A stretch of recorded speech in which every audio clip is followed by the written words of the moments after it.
안녕하세요. 저는 시골에서 살고 있는 40대 남성입니다. 여기 올라오는 사연들을 듣다 보면 정말 세상에는 다양한 사람들이 존재하는 것 같아요. 저도 여러분 못지않게 정말 놀라운 사람을 만난 적이 있습니다. 지금 생각해도 어떻게 그 여자랑 한 지붕 아래에서 살았나 싶네요.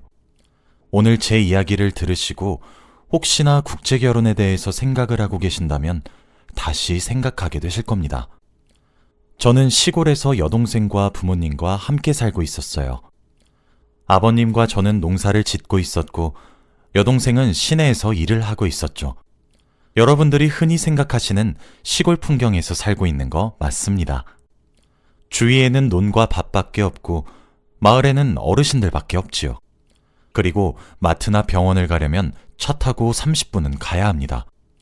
저희 집은 어릴 때부터 거기서 살아서 불편함은 전혀 못 느끼고 있어요. 그리고 딱히 아픈 것도 없이 건강해서 병원에 자주 갈 일도 없습니다. 다 좋았는데 딱 하나 문제점이 있었어요. 그 당시에 저는 30대 중후반이었는데 결혼을 하지 못했습니다. 그런데 하필 저희 마을에는 여성분들이 없었지요. 부모님들은 하루라도 빨리 아들이 장가를 갔으면 하셨지만 주위에 아무도 없으니 답답할 노릇이었죠. 그러다 보니 저는 이 나이 먹도록 제대로 된 연애 한 번도 못 해봤습니다. 그런데 제가 결혼을 점점 해야겠다는 생각이 다가오니까 사랑 없는 결혼도 가능하겠더라고요. 그래도 저희 집에서 열심히 저희 부모님 일손 도와드리고 같이 아이 낳고 살아도 괜찮다고 생각했습니다. 제가 오랫동안 결혼을 못하고 나이만 먹어가니까 이제는 자연스러운 만남은 힘들더군요. 그래서 그때 처음으로 국제결혼이라는 것을 생각했습니다. 저희 동네는 아직 그런 집이 많이 없어서 낯설긴 했지만 저는 국제결혼도 괜찮을 것 같았어요. 제가 농사 짓는 땅도 조금 있고 사는데 지장 없이 넉넉하기 때문에 충분히 제 아내 한 명은 먹여 살릴 수 있었습니다. 그리고 무엇보다 내조를 잘해주기만 하면 되었기 때문에 국제 결혼에 대해 관심을 가지고 있었죠. 제가 이런 생각을 하고 있다는 것을 가족들에게 알려주면서 외국인 여자를 만나겠다고 했습니다. 그런데 역시나 가족들이 다 반대를 하더라고요. 아무것도 모르는 여자를 함부로 집에 들이면 안 된다고 하면서 말이죠. 솔직히 그 말도 이해가 되었지만 쉽게 마음이 돌아서지 않더군요. 그래서 부모님과 여동생 몰래 국제결혼에 대해서 알아보기 시작했습니다. 그런데 정말 신기하게도 제가 원하는 사람을 선별할 수 있더라고요. 저는 많은 건 바라지 않았고 착한 여자면 됐습니다. 그렇게 고르고 골라서 투이라는 여자를 소개받게 되었어요. 처음 커피숍에서 만나 이야기를 나누는데 한국말이 서툴긴 하지만 성격도 좋고 괜찮더라고요. 여자와 정말 오랜만에 대화를 나누어 봐서 그런지 얼굴도 빨개졌고 그 상황이 너무 부끄러웠습니다. 그렇게 투이와 연락처도 교환하고 저희는 그날부터 정식적으로 만나기 시작했어요. 그래도 결혼을 전제로 한 만남이긴 하지만 서로에 대해서 알아갈 시간은 필요하다고 생각했거든요. 가족들 몰래 투이와 연락도 하고 자주 만나면서 가까워지기 시작했습니다. 그렇게 몇 주 동안 서로에게 푹 빠진 채로 살았는데 시간이 지날수록 투이가 좋아지더라고요. 저는 태어나서 처음 느껴보는 설렘에 밤잠 못 이뤘습니다. 저와 투이는 결혼을 하기로 약속했고 이제 가족들의 허락을 받는 일만 남았어요. 투이를 소개시켜드리기 전에 제가 지금까지 투이를 만났다는 것과 투이와 결혼하고 싶다는 사실을 밝혔습니다. 그런데 역시나 부모님은 화를 미친 듯이 내면서 안 된다고 했고 여동생도 저를 한심하게 쳐다보았죠. 저는 한 번도 가족들이 하지 말라는 건 한 적이 없습니다. 그런데 그때만큼은 제 고집대로 하고 싶더라고요. 투이의 필리핀 집 사정은 알지 못하지만 그래도 투이가 그곳에서 전문대학 같은 곳도 졸업했다고 하더라고요.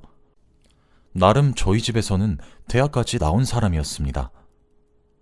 저희 집에서 아무도 대학교를 졸업한 사람이 없었거든요.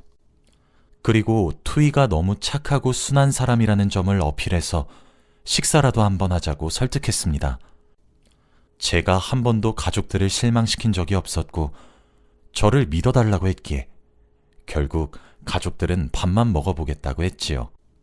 밥을 먹으면서 투이에 대해 알아보겠다고 했고 그때 가족들이 투이가 마음에 들지 않으면 결혼을 하지 말라고 했습니다. 저는 그렇게 하겠다고 했고 바로 다음날 투이와 저희 가족의 식사 자리를 만들었어요. 누추한 저희 집에 온 투이는 조금 놀란 듯 보였지만 그래도 잘 보여야 하는 자리였기 때문에 내색하지는 않았죠. 그리고 5명이서 둘러앉아 같이 밥을 먹기 시작했습니다. 그런데 투이가 한국의 예의도 잘 알고 벌써 며느리처럼 어머니의 손발을 도우면서 성실하게 일을 척척 해내더군요. 그리고 참하고 성격까지 좋아 보이니까 가족들이 조금씩 마음이 풀리기 시작했습니다. 투이가 집에 돌아가고 가족들은 다행히도 저희의 결혼을 허락해 주셨어요. 그러면서 저에게 분가할 생각은 하지 말고 무조건 한 집에서 살라고 했지요. 저와 투이 둘 다 그럴 생각이었기 때문에 저희는 며칠 뒤 바로 한 방에서 자게 되었답니다. 저와 투이 둘 다 결혼식에 초대할 지인들도 없었고 결혼에 대한 로망도 없었기에 결혼식은 올리지 않았어요. 그렇게 저와 아버지가 농사일을 하러 나가 있을 동안 투이는 집안일을 했습니다. 집안에 사람이 한 명도 늘었지만 전혀 불편하지 않았고 이제 드디어 아내가 생겼다는 생각에 오히려 기쁘더라고요. 그런데 저만 기쁜 건지 제 여동생은 투이를 정말 싫어했습니다. 투이는 베트남 사람에 비해서 예쁘고 착한 편이에요. 그런데 여동생이 말하기를 투이가 너무 말도 없고 답답하고 시키는 일을 제대로 못한다고 하더라고요. 처음에는 그럴 수 있다고 여동생한테 조금만 이해해달라고 했지만 시간이 지날수록 제 눈에도 투이의 모습이 보였습니다. 딴짓하고 계속 밖으로 나다니면서 집에 있는 시간이 줄기도 했고 저희 집 문화를 아예 따르지 않았죠.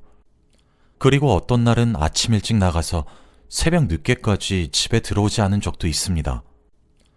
가족들은 이미 투이를 손에 놓은 지 오래였지만 저는 끝까지 붙잡고 있었어요. 새벽까지 투이를 기다렸고 투이한테 어디 갔다 왔냐고 꼬치꼬치 묻곤 했죠. 그럴 때마다 투이는 말을 돌리면서 앞으로는 기다리지 말라고 하는데 어떻게 남편이 그럴 수 있나요? 제가 이렇게 말해도 투이는 잘 고쳐지지 않았습니다. 같이 5명이서 식탁에 앉아 밥을 먹지 않은 지도 오래되었죠. 그런데 어느 날 퇴근을 하고 집에 돌아오는데 여동생이 그러더라고요.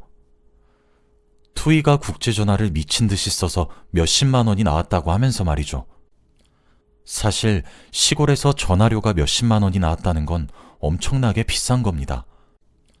그런데 외국에 계시는 부모님께 전화를 한 건지 투이가 국제전화를 했다고 하더라고요. 그런데 그뿐만이 아니었습니다. 여동생은 주절거리면서 저에게 말을 해주더라고요. 이건 말 안 하려고 했는데 꼭 말해야겠다고 하면서 말이죠. 제가 투이한테 용돈을 주는데 조금 많이 줘요. 저 같은 남자한테 시집을 온 게 미안하기도 하고 타지에서 혼자 힘들게 사는 게 걱정이 되어서 말이죠. 그런데 그 돈은 투이 쓰라고 주는 건데 알고 보니 제가 준 용돈을 모두 다 베트남에다가 보낸다고 하는 겁니다. 이렇게 돈을 보낸 게 꽤 오래되었다고 해요. 그리고 투이가 매일 새벽에 나갔다가 밤에 들어오는 것도 용돈을 벌기 위해서 나간다고 합니다. 제가 준 돈은 베트남으로 보내고 자기가 버는 돈은 자기가 쓰는 거죠. 동생이 이걸 저에게 말해주면서 눈치를 보더라고요. 솔직히 놀라고 떨떠름하긴 했지만 괜찮다고 했습니다. 투이가 솔직히 말해주길 바랬죠. 그날 역시나 새벽에 집에 들어온 투이한테 제가 오늘 여동생에게 들었던 것들을 다 말했습니다. 솔직히 말해달라고 하면서 말이죠. 투이는 제 말을 듣고 들켰다는 듯한 표정을 보였고 결국 인정했습니다. 가족들이 많이 아파서 병원비를 내야 하는데 베트남이 한국보다 병원비가 비싸다고 하더라고요. 그래서 어쩔 수 없이 가족들에게 병원비를 보내고 있다고 했습니다. 그러면서 제 앞에서 펑펑 울면서 자기도 어떻게 해야 할지 몰랐다고 하는데 너무 마음이 아프더라고요. 가족들은 지금 투이가 보내주는 돈 하나만 바라보고 살고 있다고 합니다. 그러면서 자기가 일하고 있는 곳도 돈을 밀린 채로 계속 안 주셔서 용돈 없이 산 적도 꽤 있었대요. 이 사실을 저에게 말하면 돈을 빌려줄까봐 민폐 끼치는 것 같아서 말을 못했다고 합니다. 저는 투이를 의심했던 잠깐의 순간이 너무 미안하게 느껴졌고 저는 투이를 안아주었어요. 제게 안기자마자 어린아이처럼 펑펑 우는데 저도 눈물이 조금 나더라고요. 저는 그날 투이에게 카드 한 장을 건넸습니다. 한도가 없는 신용카드였어요. 그 카드를 주면서 앞으로 일하지 말고 이 카드로 하고 싶은 거 다 하고 살라고 했습니다. 이제 여기서 고생하지 말고 행복하라고 하면서 말이죠. 대신 어머니와 아버지, 여동생을 살뜰히 잘 챙겨주라고 부탁했습니다. 저는 그거 하나만 바랬거든요. 투이는 처음엔 거절했지만 제가 계속 받으라고 고집 피웠기에 결국 제 신용카드를 받았습니다. 그러면서 저에게 너무 고맙다고, 그동안 말 못해서 미안하다고 사과를 해주더라고요. 그렇게 저희 부부는 좋게 마무리를 지었습니다. 그런데 제가 카드를 준 것이 잘못된 걸까요? 사실 투이에게 말은 하지 않았지만 그 카드로 결제를 하면 제 휴대폰으로 문자가 날라와요. 어디서 얼마를 썼는지 말이죠. 그런데 카드를 받은 지 얼마 되지도 않아 시골에서 서울까지 기차 타고 20만 원 주고 염색을 하기도 하고 휴대폰도 스마트폰으로 바꾸더라고요. 그것뿐만 아니라 정말 사고 싶은 거, 하고 싶은 거 다 하고 다니면서 카드를 이리저리 긁고 다녔습니다. 저는 그래도 투이가 한국 와서 하고 싶은 거 다 했으면 하는 마음에 아무 말 하지 않았어요. 아마 투이도 제가 자신이 카드를 긁을 때마다 저에게 문자가 가는 것을 모를 겁니다. 서로 비밀로 한 채 아무 말도 하지 않았죠. 그래도 다른 남자를 만나거나 하는 건 없는 것 같아서 안심했어요. 그런데 제가 카드를 주면서 투이에게 가족들을 살뜰히 챙겨달라고 부탁을 했잖아요? 하지만 가족들을 챙겨주기는커녕 저희 집안일은 아주 나몰라라 했습니다. 투이가 일을 한다고 새벽부터 밤까지 집에 안 들어왔을 때보다 더 집안에 소홀했어요. 가족들이 다 같이 밥을 먹고 있으면 짧은 치마를 입고 하이힐을 신은 채 유유히 집에서 나갔고 집에 들어올 때 가끔씩 술 냄새도 났습니다. 어머니와 아버지가 투이에게 한 소리 해도 한 귀로 듣고 한 귀로 흘렸죠. 그러면서 말대꾸도 점점 심해지니까 가족들이 받는 스트레스가 이만저만이 아니었습니다. 이 상황을 모두 지켜보고 있던 여동생이 드디어 참다 폭발을 했어요. 다시 밖으로 나가는 투이를 붙잡고 미친 듯이 화를 냈죠. 그때 가족들이 다 같이 집에 있었고 저희는 할 말을 잃었습니다. 여동생이 투이에게 했던 말이 정말 충격적이었거든요. 투이, 너 지금 이렇게 막 나가도 되는 거야? 너 지금 어떻게 살고 있는지 여기서 내가 까볼까? 여동생이 이렇게 말하니까 투이가 두려움에 떠는 표정으로 제발 말하지 말라고 부탁을 하더라고요. 당연히 저와 가족들은 모두 궁금했고 여동생에게 말해달라고 했습니다. 오빠, 투이 지금 밖에서 뭐하고 다니는지 알아? 투이 휴대폰 봤냐고. 오빠 와이프 요즘 휴대폰 달고 살지 않아? 뭐 이상한 거 안 느껴? 저에게 이 말을 하면서 답답하다는 듯이 행동하는데 저는 머리가 새하얘졌어요. 그때 투이 손에 들고 있던 휴대폰을 빼앗아 바로 뒤졌습니다. 제가 시골에서 살다 보니까 스마트폰에 대해서 아무것도 몰라요. 그런데 투이 휴대폰을 막무가내로 뒤지니까 무언가 나오긴 했습니다. 바로 낯선 남자들과 채팅을 하는 내용이었죠. 그런데 대화 상대가 너무 많았고 연령대도 다양하더라고요. 가족들은 너무 놀라서 할 말을 잃었는데 거기다가 여동생이 한마디 더 보탰어요. 오빠, 투이 맨날 어디 나가는지 알아? 채팅으로 만난 남자들 보러 가는 거야. 그러면서 돈 번다고 얘. 저는 하늘이 무너지는 것 같았고 부모님은 뒷목을 잡고 쓰러지셨죠. 투이는 어찌할 바 몰라 했고 여동생은 기세등등했습니다. 여동생에게 어떻게 알았냐고 물어보니 여동생이 뒷조사를 했더라고요.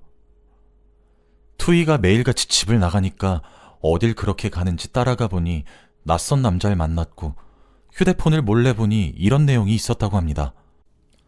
그리고 그 남자들을 만날 때마다 제가 준 신용카드를 쓰면서 돈 많은 사람 행세를 하고 다녔다네요. 저는 너무 충격을 받았고 할 말을 잃고 말았습니다. 투이는 제 얼굴을 볼 명목이 없는지 고개만 숙이고 있었어요. 저는 투이에 대한 배신감 때문에 도저히 같이 살 수가 없었습니다.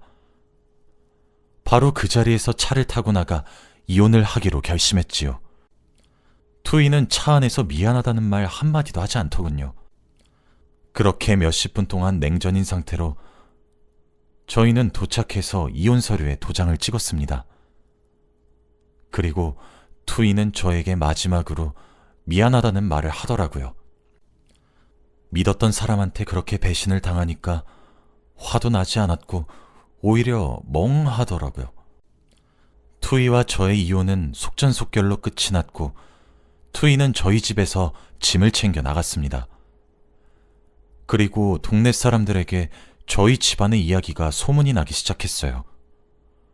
그러면서 하나둘씩 다른 집 이야기도 들려오더군요. 근데 알고 보니 국제결혼 때문에 피해를 본 집이 정말 많다고 합니다. 다들 집안 체면 때문에 숨기고 있었다고 하더라고요. 이런 경우가 저희 집 말고도 겪은 집이 많다고 하니까 너무 놀랐어요. 어떤 집은 재산을 들고 튀었는데 아직까지 며느리를 잡지 못했다고 합니다. 저희 집보다 피해를 많이 본 집도 많더라고요. 그런데 저는 더 피해보기 전에 일찍 정리해서 다행이라고 생각했습니다. 저는 투이와 이혼을 하고 다시 농사일에 전념을 하면서 조금씩 잊어가고 있었어요. 그런데 여동생이 저에게 그러더라고요. 이제 일만 하지 말고 제 시간을 가져보라고 하면서 말입니다. 솔직히 저는 어렸을 때부터 농사일을 해왔어서 제 시간이라는 것이 없었어요. 그리고 이제 나이도 들었고 이혼도 해봐서 못 해볼 게 없더군요. 여동생의 말 때문에 조금 흔들리기도 했고 저는 그때부터 저를 가꾸기 시작했습니다. 태어나서 처음으로 외모 관리를 해봤어요.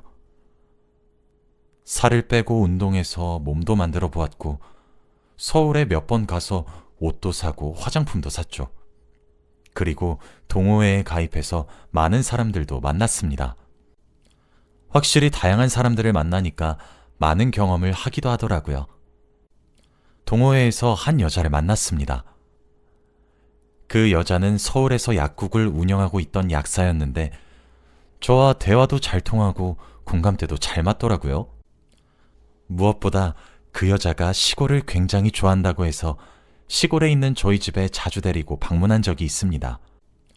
서울 사람 같지 않고 정도 많고 속이 깊은 그 여자를 보고 저희 가족들은 다 좋아했고 저도 그 여자가 좋아지더군요. 결국 끈질긴 제 대시 끝에 저와 그 여자는 연애를 하기 시작했습니다. 투이를 만났을 때에도 이렇게 행복했던 적이 한 번도 없었던 것 같은데 정말 사람의 인연은 따로 있나 봐요. 그 여자와 만나는 내내 하루가 어떻게 지나갔는지 모르겠고 하루하루가 행복하더라고요. 여자친구가 저희 집에 놀러와서 가족들과 같이 지내면서 며칠 묵고 간 적도 있었고 제가 기차를 몇 시간 동안 타고 서울로 올라가서 서울 데이트를 한 적도 있습니다. 매번 하고 싶은 데이트를 즐겼는데 그날은 제가 서울로 올라가서 깜짝 서프라이즈를 해주고 싶더라고요. 약국에서 열심히 일을 하고 있는 여자친구에게 꽃다발을 들고 찾아가서 놀래켜주고 싶었습니다. 저는 서울에 도착하자마자 설레는 마음으로 예쁜 꽃다발을 사고 약국으로 갔죠. 약국 안에서 꽃다발을 주면 손님들에게 신뢰가 될 것 같아 여자친구 보고 잠깐 나오라고 했습니다. 영문도 모른 채 약국 앞으로 여자친구가 나왔고 저는 꽃다발을 내밀었죠.